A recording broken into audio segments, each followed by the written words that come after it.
Hey everybody, thanks for joining. You're here for another episode number two. Or do we want to call it episode number one? I guess it doesn't matter. Episode two. I'll call it episode two of the Movies, Music, and Middle Age podcast. I'm Matt here with Jordan again. And just before we get started, real quick, I just want to thank the people who actually did listen last week. We actually did get people to listen. We were super happy about that. So thanks to everybody who did listen.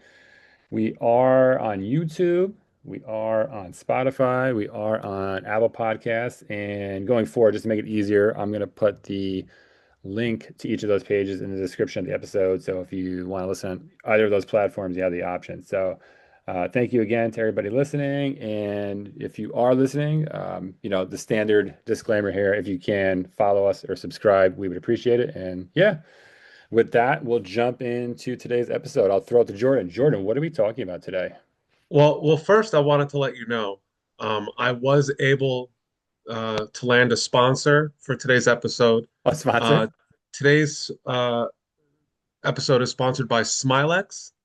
Um, luscious tan, ruby lips, and hair color so natural, only your Undertaker knows for sure. Smilex. I So I tried to get Brand X to sponsor us, but we got the better company. So yeah, no, Smilex, Brand X is you don't want to be like that guy.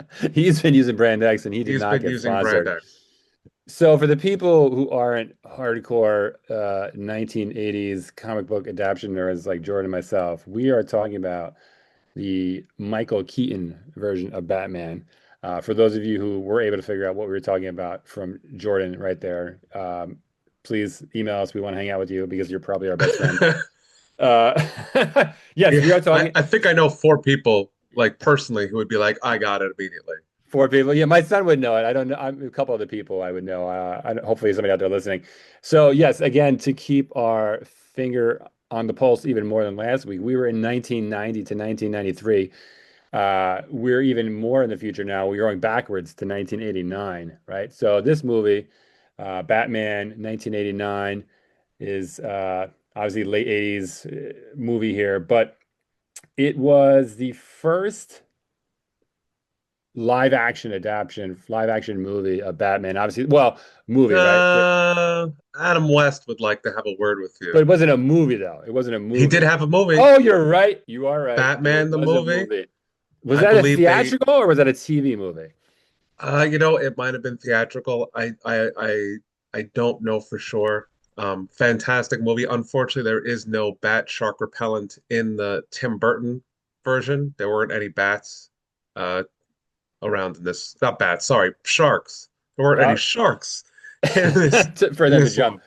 one. All right, Whew. I stand corrected. You are right. There is a Batman movie from 1966 that came out. Okay, so the first non Adam West Batman movie. Okay, so I'll correct course here. So this was the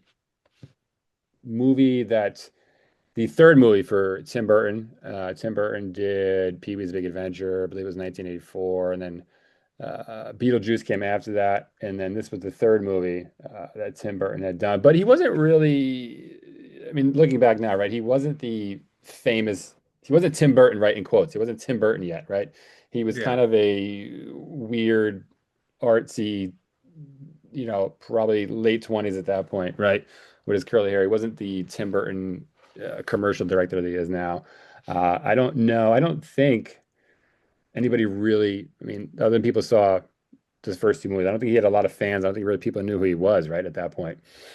Um, I mean, I have to imagine that after Beetlejuice, he got a big Yeah, bump. Beetlejuice, yes, probably, but still, again, you know what I'm thinking in terms of him today, right? Where Tim Burton, right? Everybody knows Tim Burton, everybody knows his look, everybody knows his style, everybody kind of knows what to expect Yes. when they Yeah. see a You say a Tim Burton movie, you're like, okay, I know correct. what I'm getting into. You know you're getting Danny Elfman, you know you're getting some kind of dark gothic look, right? But back then maybe it wasn't the known quantity, right? He was certainly known enough to make this movie, but I don't think he was that popular Tim Burton director yet. And obviously one of the big things, right, that I want to talk about was I do remember hearing about this back when they this announced they were casting Michael Keaton as Batman. He was not well, by a lot of people. Actually, they wrote letters. They wrote letters to Warner Brothers. They wrote letters complaining, saying, "How are you casting this guy? He's not a serious actor, right?" This was the birth of what every single comic Yes, book movie has dealt with since then. How can you do for Michael the Keaton? What past do you mean as the joke? What, you got Robert Downey Jr.'s Iron Man? This thing is over before it begins. It for just the past it's the 36 years of complaining about who's in what movie and what they're doing with it started. Yeah, I would say that's true, right? Started with this movie. And they did, well, yeah, right. So the one difference being between then and now is they actually, somebody had to take a piece of actual paper, take a yes. pen, It took a little bit more right, time to be a jerk and complain about the casting than it does now, where you can just right. jump on the Yes. social media and be like, I can't believe they, oh, it's ridiculous. It's Why is just, Mr. Mom going to be Batman? He's oh, Beetlejuice. the He's a comedian. worst. No, and they really did, right? There was a big campaign, all kidding aside, right? There was I don't know, we give it a number, right? But a decent amount of people writing and saying this is a mistake. He's a comedic actor. He was Beetlejuice. He was Mr. Mom. This guy is going to ruin it. It's going to be, and to kind of circle back to the Adam West Batman, I think the concern was that a lot of people wanted a serious Batman, but they felt they were going to get basically Adam West 2.0, right? And what a shame we didn't. And that's what we're here to talk about. What a shame What a that shame. that Yes. Michael Keaton wasn't running around the docks trying to throw away a giant bomb. And there wasn't, and also, I will say, I love, completely being serious here. I love this movie. Obviously, we're talking about it. I love this movie. I have nothing bad to say about it. But I am happy that there's no Robin in this movie. I feel like that would have been a horrible, I I agree. I agree. a And hor I love this. I rewatched it. Um, I did too. I watched it. Yes, I watched it 2 nights ago. loved it again. Unlike the last few times I watched it in my life, I took notes, and in keeping with the name of the podcast, I watched it like I watch all my movies now with the subtitles on, so that I can actually understand what's being said. Because subtitles, I for years I fought against it, um, and I've given up. It's such a treat to be able to know exactly the words, because I have a habit of being like, oh, that's what, okay. I kind of had the gist of what you said for the past 30 whatever 36 years. years. It's funny you say that 36. because there's not to go off on a tangent here, but there's a whole I've seen many articles recently, right, past year or so, where they're talking about how, and I think it's more with modern movies, modern TV, right, but how nowadays so many more people are watching movies and TV with subtitles on. But yes, that's a whole other conversation. But Yes. yes, I mean, so yes, so let's talk about the movie here. A couple interesting facts. Do you know, actually, a trivia question for you and for anybody listening? Do you Oh, know I'm gonna get it wrong. who was originally supposed to play Vicky Vale in this movie? Um, Helena Bonham Carter. No, I No, just no. I He just hadn't assumed. he I'm hadn't gonna left his future wife for Helena Bonham Carter yet. I don't know, but the wild guess I'm gonna do is Michelle Pfeiffer, just because of the fact that she starred in the second one, and maybe it was like, oh, I wish you could have been Vicky Vale, but instead I'll I'll give cast you as Catwoman. I'll give you one hint and you'll probably get it. Ace Ventura is a hint. Oh wait, was this movie? That wasn't Batman Returns? No, Sean I'm Young was supposed to play. Because didn't she do the whole thing where she dressed up as Catwoman on a bunch of talk shows? My research said Sean Young. Let's see. All right, I'll listen, double I don't know who your research is.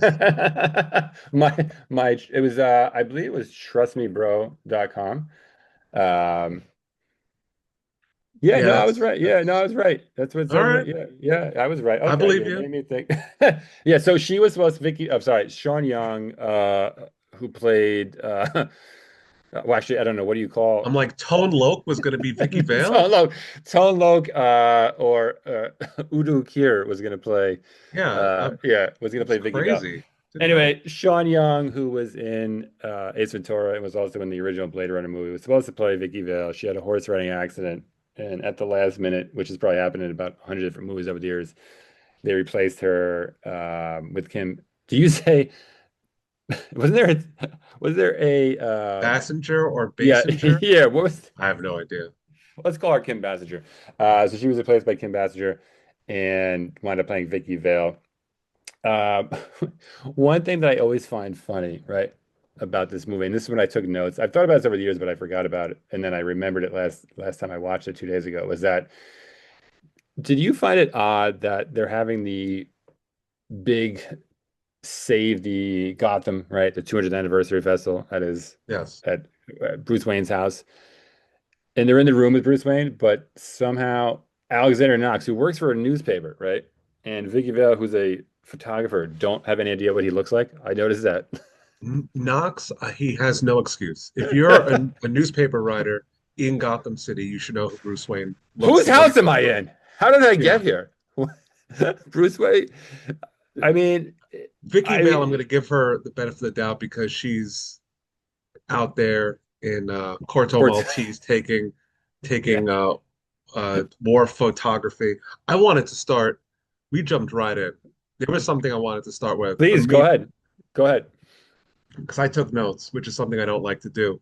Um, and it struck me as so odd watching this. Never dawned on me. Beginning of the movie, the couple and their kid are trying to find a taxi. They can't find a taxi. They do what every smart person does. They go through a shady Yeah. alleyway. Before they go through the shady alleyway, While holding a map. while holding a map, which makes them look like tourists, uh, a hooker hits on the kid. Yes. You And I'm forgot that thinking to happened? myself, wait a second, what's the end game there? What happens if the parents are like, you know what, kid? You know what, son? You go with her for a bit. We're gonna find a taxi. We'll Mommy meet you and at home. dad. Whoop.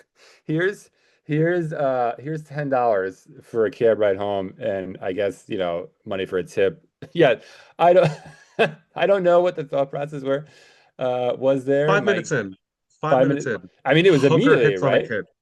Yeah. Yeah. And then yes, I mean the classic. I mean the line is iconic at this point, right? Well, iconic in at least comic book movie cinema, right? The I'm Batman, right? What Yes. are you? I'm Batman. But that whole, I mean, we're kind of jumping around here, and if you have more points, we can come back to them, right? But I mean, even going back right to the intro, right? The movie comes on, and even now, and I've watched this movie since it came out. I'm in my 40s now, and I saw this movie when I was probably 8. But right from the beginning, the music starts, and it's just iconic, right? Right away. I mean, there's right from the first second, you're like, this is going to be an amazing movie. I can't. The What is only happening? the quintessential Batman theme. There is Oh no yeah. theme, in my opinion, that has ever been done that is better than this Uh, one. It's uh, you uh, hear it, and it's the same thing that happened with Superman, right? That Superman theme, and even in the most recent Superman movie, they use a piece of that original theme. So that, as far as I'm concerned, and I think many people would agree, this is Batman's theme, oh yeah. and will ever forever be. Yes, and even my son, he wasn't even he's seen the movie before, but he wasn't watching it with me, and he heard me from the other room, and he just caught the music right when it kicked on. He said this music is so good, and my son's only 13, and he gets it right. And Tim Burton did work with Danny Elfman on Pee-wee's Big Adventure, and he did work with him on Beetlejuice, right? And I full disclosure, I love Danny Elfman. I think he's a musical genius, but that's a different conversation. But and the music from Pee-wee and Beetlejuice, they're great soundtracks. But to me, this is almost it's the classic soundtrack, right? I mean, I think It's like it's yeah. right up there with like John Williams' Star Wars theme Yeah, I agree. in I terms mean, of I do. Yeah, Star Wars. I'm trying to think of what else, right? Indiana Jones, Jurassic yep, Park. yep. Obviously, John. No one would ever Superman. confuse the musical stylings of John Williams with Tim Burton. But I'm just saying, as far as people hear it and well, actually, yeah, right. So I was talking about before, right? You see a Tim Burton movie now, or you see his name and you know what it's going to look like, right? You see the name Yes. Danny Elfman, and it kind of works the same way. You know immediately what it's going to sound like, and in my opinion, in any artistic medium, right? It's very rare to have, whether you're a musician or a writer or an actor, it's very rare to have, oh, you hear one note, I know who that is, right? You see one or two frames, I know who that director is, right? Right. That's very unique, and I think it's a um, classic score, and I love it. Like I said, and actually to jump around a little more, piggyback off of that, I found it odd that. So you know the whole story. Do you know the whole story about Prince being on the soundtrack, or they wanted him to, Warner Brothers wanting him to do the music with Danny Elfman too? Do you know a little bit of the background about that? No, no, I So did not delve W into that. Warner Brothers, obviously Prince was a Warner Brothers artist, right? And at that time, I mean, that was only about when this started filming, it was probably about 4 years after Purple Rain, which obviously was a huge, I mean, one of the biggest albums of all time, one of the biggest albums of the 80s, one of the biggest albums of all time, right? So he was a Warner Brothers artist, and they wanted they wanted Prince and Danny Elfman to work together, right? They said, "Oh, you two just work together and make music." Just And jam, just yeah, jam it out. just jam. Just do a little sort of an Oingo Boingo, yeah, Prince and the Revolution mix. Yeah. And for obvious reasons, I don't think it was a personal conflict, right? But for obvious reasons, right? They both are very completely different musicians, write in different styles. They both really didn't want to work together. So they basically said, all right, you go off and you do your thing, Danny, right? And you go off, Prince Rogers Nelson, and you go do your thing. But I did find it funny that did you own what? Did you own any of these soundtracks as a kid, or do you own them now? Because I own both of them. I was curious if you owned either of them. No, no, I might have had it on cassette back in the Okay, day, I still but have it. no I have it on cassette has survived. the transfer to the digital age. So they made so to go again to stick with that theme, right, of the soundtrack. When the movie came out, they had a you could go buy the Batman Danny Elfman soundtrack, which was just Danny Elfman music, or you could go and you could buy the Prince Batman, right? But you've seen it though. You know you didn't own it. Everybody has seen that Prince Batman, right? It literally has the Batman symbol on the cover, right? It doesn't say Prince, it doesn't say Yeah, Batman, it's just the Batman symbol, which actually we should talk about that iconic with the yellow logo. backing. Yeah, Oh, yeah. loved it. Um, but I find it funny that they made there's a whole album of Prince songs, right? A whole Prince soundtrack. But I was paying attention to this, and I knew kind of the back of my head, but I wanted to double check before I said it, unlike my Vicky Vale, which you called me out on. But there's a full you can go to the store and buy a full Prince soundtrack for Batman, but there's only two Prince songs in the whole movie, which I found kind of like, Yes, oh, it's the Prince soundtrack with two songs. It's like, well, that's not really the rest were inspired by the motion picture. yeah, inspired by the motion picture. But I will say the two Prince songs, It also birthed the fact that the Batman soundtracks after that were like, oh, you need to get on the Batman soundtrack. Because right yeah, afterwards was Batman Returns. So I don't know if I think it maybe was with Batman Forever where it yeah, became no, it was because that Batman was a for U2. U2 is on there. Yes, Seal had a song on there. Yeah, but I don't want to dive into those crummy No, we don't. movies. But I will say this again, the entire score, start to finish, from Danny Elfman is iconic. There's not one misstep on that whole album. But and I think it obviously, I'm saying the obvious here, right? But the movie infinitely works better with, an hour of Danny Elfman music versus an hour of Prince. But the two Prince songs, in my opinion, at least, that are in the movie work perfectly, right? Which is the first one is in the Flugelheim Museum, right? The art museum, right? Where the Yes, the Joker comes museum, in and yes. does his I mean that Well, I mean I I loved the fact that both time they incorporated Prince, it wasn't some background. So they very much made it like Danny Elfman is the score, but when the two Prince songs came on, Prince legitimately was on because he had the guy with the uh boombox. that's a good point. Yes. And Yes, it then was. and then with the parade, they legitimately were playing the music while he was dancing to it. So it wasn't like only we, the audiences, are listening to it.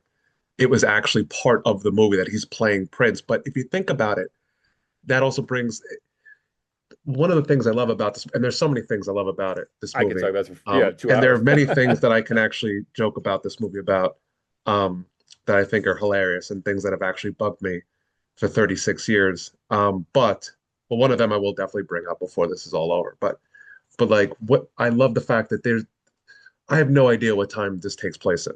Is it the 80s? Yeah, Is it the yes, yes, 60s? Is it yes. the 50s? Is it the 70s? It's I definitely not the thought it 70s, but it's like, when does this movie take place? Because they're dressed like it's the 50s, but they have cars like it's the 80s. You have the Batmobile in the Batcave, like it's like the height of Yes. technology. It's like, when does this movie take place? I did think about that, and that's yes. I was thinking about that because, like I said, it's not an exaggeration for people listening. I used to work in a video store, if you're old enough to remember what that is. So I've seen this movie.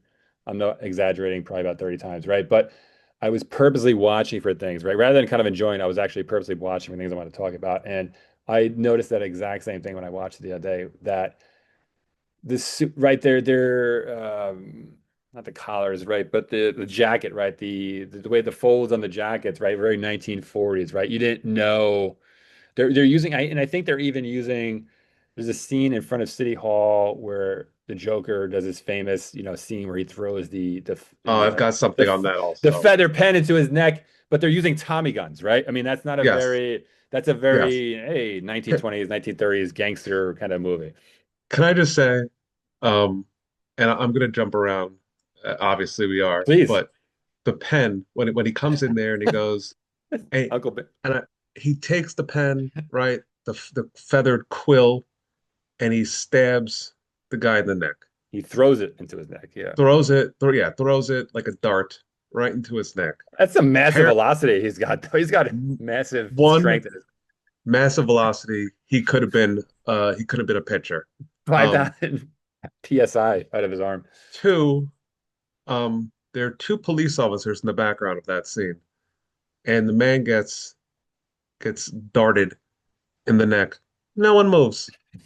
They blink, they They look were in around, shock. They were in they shock, were in sort of. shock. They were in Yes. shock.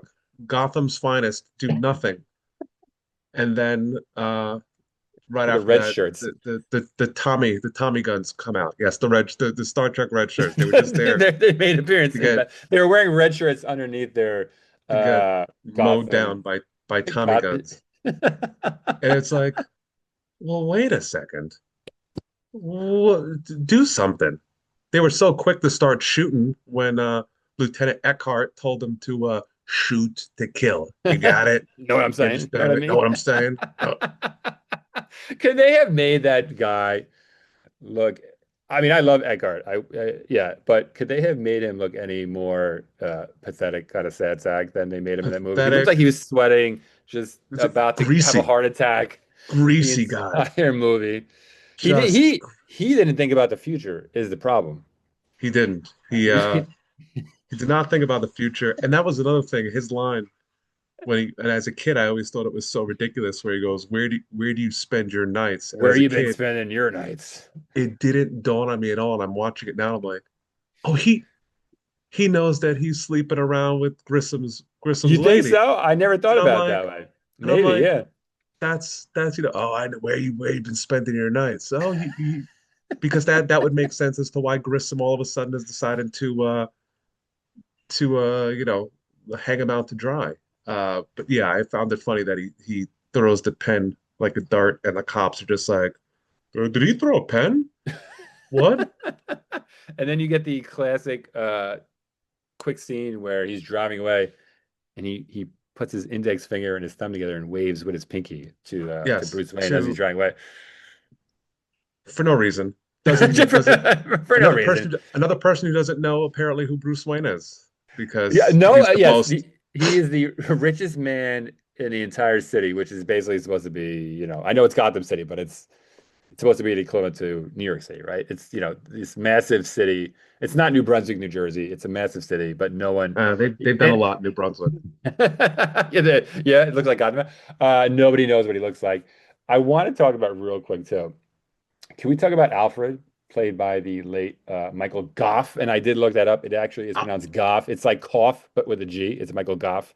Michael Goff. Okay. Yes, I Yes. love him as Alfred. No, zero sarcasm, zero snark. I think he does the role perfectly. He's also in Batman Returns. I did find this funny watching it, where a spoiler alert for a 36-year-old movie. He basically says, "Hey, Master Wayne, I know you only had one date with Mickey Vale and you had a one night stand, but you should probably tell her you're Batman. I think it's time." I I, think it's done. I, It's been 36 hours. it's been 36 hours. You may never see her again. But you should probably give up the biggest secret of your entire life. I think And that's then proceeds to make the decision for him later on and in the then movie. proceeds to just say, you know what? Just here he is. Yeah, I don't know why that jumped out as that jumped out as hilarious to me. And all I kept thinking about too, and again, I love this movie. I'm not talking bad about it. I love it. I will watch it probably another 20 times in the next 5 years. But uh I also find it funny that all the Joker's men immediately had embroidered leather jackets about Loved it. 20, 24 Loved hours. it. I wonder, did they put in a bulk order? Did they sew them on themselves? I don't know. I mean, there was a lot of marketing going on by the Joker. He was Yes, not hiding who he was, and apparently no one cared. He was able to waltz into a museum after, I'm assuming, murdering everybody with gas. Um, no one stops him. no No, one stops him. the cops are not. Are they looking for him? They keep like worrying about the Batman, who's done nothing wrong up to that point, except Yeah, maybe they can say that he they don't know what to dropped make Jack of him, Napier friend into or the. foe. Oh yes, I heard he drinks blood. I heard he can't be killed. Yeah, but if you check his wallet, you can find out who he is. So that's another. That's I another. don't. It's another ridiculous. The guy is completely draped in body Purple. leather. And where did he get his? I'm sorry. Where did the Joker? He immediately had a purple suit. I don't know where he got that, unless he had it in Multiple his purple closet. suit, You know what? Okay, I'll give the movie a the benefit of the stupid doubt. satin hat. I'll say that he had it in the closet the whole time and just decided to take it out rather than he. I can't picture him going to a custom tailor. And saying, After that, he couldn't even afford a good surgeon after being dropped into a vat of you chemicals. you see what I have to work with here. And this is the But thing. This is the thing too. Like as much as I love this movie, there's so many little things that I could just say are ridiculous. And I want to make sure I get to this because I know, we can't get to everything. But can I just say, um, as I go through my notes, a couple of things. One, we've already said best Batman music. agreed. Uh, I have to also say it's one of my favorite superhero intros ever. Like when you first Iconic. see Batman and he comes flying in. Iconic. But what kills, oh, and also the best Batmobile they've ever had. But You stole my point. Yeah. but the one thing that kills me is the Batplane, and I'm going to tell you why. The The bat wing. Batplane, The the bat wing. Batwing. The bat Okay, wing, please. you know what? It doesn't even deserve a good name on this one because the Batwing, awesome, looks so cool, grabs those balloons, whatever. It gets taken out in one shot. The Batmobile gets shot up. The Batmobile drives through Axis chemicals while it's getting blown up. The Batplane gets one shot from what just looks like a gun A with a 357 Magnum. really long, whatever the hell it's called. You can I tell I believe don't that's own that's called a guns. I believe that's called a barrel. I believe they called it a Yeah, barrel. yeah, the Yes. barrel. And just, comes completely crashing down. One I shot. would That's all it took. say the bat the bat wing is awesome. But going back to what you said, not only is the Batmobile in this movie probably the is I should say is the coolest Batmobile in any movies, but I genuinely think it's one of the coolest vehicles in all movies, right? Up there with the DeLorean. I do, right? I think it's still It's 36 years it's later. It doesn't look dated. It doesn't the Adam West Batmobile, you look at that, you immediately know it's from the 60s, right? This looks timeless, in my opinion. Yeah, no, I would agree. You could throw this in a movie today. If Batman didn't exist and you made this Batmobile and you put it in a movie, you'd be like, this fits.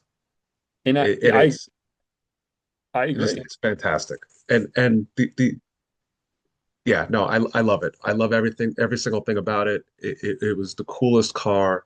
I still it, when if you close your eyes and think about the Batmobile, that's what you think about. Like some people might Agreed. think about the Batman from the animated series, but the Batman animated series Batmobile It kind of looks very stole, yeah, much yes, like yes. It took this one.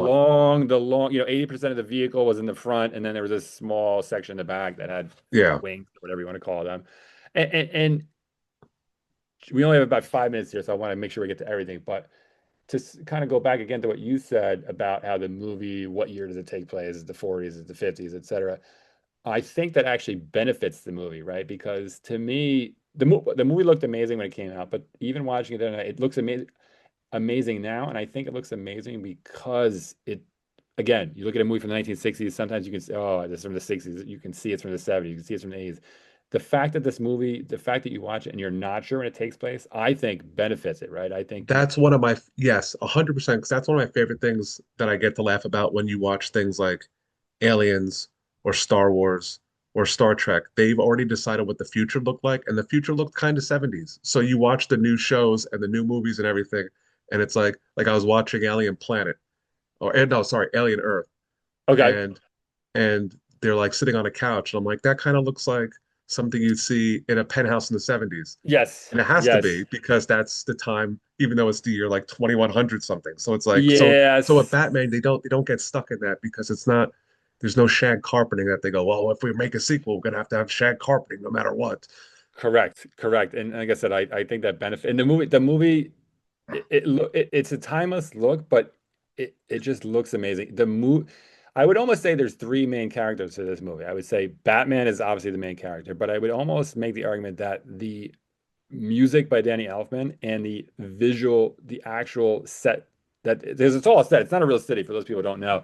It wasn't a city that they just blocked off. They built that entire Gotham City set from scratch. It's a complete, just however many acres set, and it just looks. It's there's three main characters. They all have a I role, wish right? they still did that. I wish they and this might be leading on the again on the middle-aged part of this podcast. Is like I just miss things like that of like real places where you don't you're like, oh yeah, no, this exists. You could touch it. It's not a green screen behind you. They're kind of going back to that, but I do want to make sure we get to. There's two more things. I don't want to jump on top of yours either, if you have any. But the No, two no, things I that's want to kind of touch on before we wrap up here. We're only about 3 minutes left, but two things. I want to talk about the logo real quick, and then hopefully we have time right after that. Just do maybe some of our decide what our favorite lines are. I know we brought this up before, right? But that logo is perfect. I mean, people were having that shaved into their heads, right? I mean, people I still get that tattooed I on them, and had the that's. medallion. I had the medallion. Like they had like I Please can't tell me you explain still it have to that. you. I Please tell me you wish. still have. You know what? I might. I have to look for it. But it was, yeah, I had buttons and everything, posters. That logo is just It's when I perfect. want to when I want a background on my phone for Batman, that's the logo I'm looking for. I don't want like the new one. I love it. I can't get enough of that logo. It just is Batman. I love the touch of yellow. I hate that everything has to be like blacks and grays and everything else. Yes. It's so cool to have the yellow Well, because the belt, the yellow the logo. yellow is the perfect counter, right? Here's Yeah. really dark black. There's yellow, the counterpoint. So let's end with this. Well, no, I need one more thing. Then I'll Yeah. that'll let you. Then Yeah. I'll let you. One, Batman kills in this, which people get crazy Yes. about now. Yes. Batman Yes. straight up kills in this. And two, and maybe I'm not trying to be negative, but the bat plane crashes. Joker decides to take Vicky Vale up to the top of the bell tower. Batman goes up there, and there's like two or three Joker henchmen there. Where did they come from? How did they get there? Oh, yes. He didn't radio ahead. You got the guy who's very reminiscent to like the Indiana Jones guy with the swords, and Indiana Jones just Yes. shoots somebody comes at him with all those knives and stuff, and he Yes. just kicks his Yes. ass. Then you have the big guy who he fights with for a while, and I always thought I'm watching, I'm like, when did they get up there? Were they waiting? I did Just never thought about that in 36 years. So there you go. That's why talking about with somebody else is good because I don't know why I never put that two and two together. eh, That is funny though. okay. Yes. Yes, That's I had to throw that out there. I'd be mad at myself convenient if I didn't writing. say that. Like, where did they come from? So, Okay. real quick before we run out of time here, favorite line, and it can't be "I'm Batman." Give me a not. What's your if you had to pick one? What would your favorite line from this movie be? It is a toss-up between you want to get nuts, let's get nuts. I feel like I use that quite often. And you ever dance with the devil in the pale moonlight? That's just That's I, yeah, that's probably the big one. That and I am Batman. If I had to pick one, and I know you're gonna laugh, I would either say check his wallet oh, or why didn't somebody tell me he had one of those yeah. things? It would be that. Okay. I picked another one. I was looking at it just now, but this might be number one. I know I've already given you two. Never rub another man's rhubarb. I think I use that yearly and randomly anytime I see rhubarb. If we go shopping and I see rhubarb, there's a rhubarb pie, I'm like, that my head goes, never rub another man's rhubarb. That, yeah. I will leave it with that because we're going to run out of time here. So, Jordan. Thanks everybody listening. And this was episode 2 of Movies, Music, and Middle Age. And thanks for listening. And we'll see you again next week. Yeah, Bye, thanks everybody. all.